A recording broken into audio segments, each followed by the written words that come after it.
আসতেছে। আজকে কয় তারিখ গেল? কত কত? কালকা কত? পরশুদিন কত? তরশুদিন কত? 17 তারিখ দিন গিয়া রাত্রে শুরু হবে। ওটা জিল হজের 10 রাত্র। জিল হজ শুরু হবে 17 তারিখ দিন গিয়া রাত্রে। 18 তারিখের রাত্র পড়বে, 12টার পরে 18 তারিখ হবে। বেশিরভাগ সম্ভাবনা এটাই। ওই রাত্র শুরু হইতে দেরি 10 রাত্র 10 লাইলাতুল কদরের সমান হবে। জিলহজের 10 রাত্র 10 লাইলাতুল কদরের সমান। আল্লাহ কসম খায় বলতেছে ওয়াল ফজরি ওয়া লায়ালিন আশ, সূরা ফজরে, ওয়াল ফজরি ওয়া লায়ালিন আশ ওয়াশ শাফঈ ওয়াল ওয়াতর হাল ফি যালিকা কসমুল লিজি হিজর। হায় আল্লাহ কসম খাইতেছে 10 রাত্রের।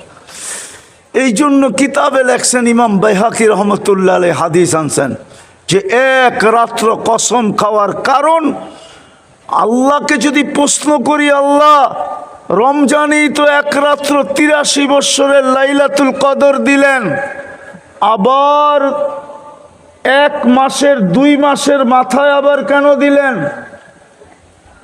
আল্লাহ যেন আমাকে বলতে চাইতেছে তুই বুঝবি না, কেননা রমজানে আমার কিছু বান্দা ছিল, বন্ধুর উম্মত ছিল, উম্মতে মুহাম্মদি ছিল, যাদের সাথে আমার মোহাব্বত, যাদের সাথে আমার প্রেম, যাদের সাথে আমার প্রীতি, যাদের সাথে আমার ভালোবাসা, যাদের সাথে আমার স্নেহ, যাদের সাথে আমার মায়া, যাদের সাথে আমার মমতা।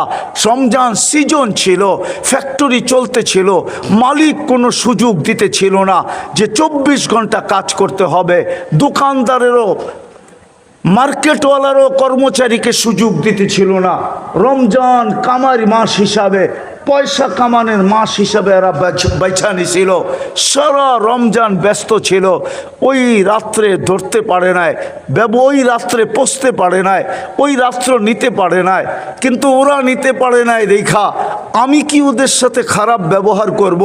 এটা হইতে পারে। এই জন্য আবার ওদের জন্য নিয়ে আসলাম। এক রাত্র ছিল, ধরতে পারলেও পারতো, নাও পারতো, না পারারই সম্ভাবনা বেশি। কেননা রাত্র কয়টা? কি জিনিস একটা হইলে ধরতে কি হয়? কষ্ট হয় না?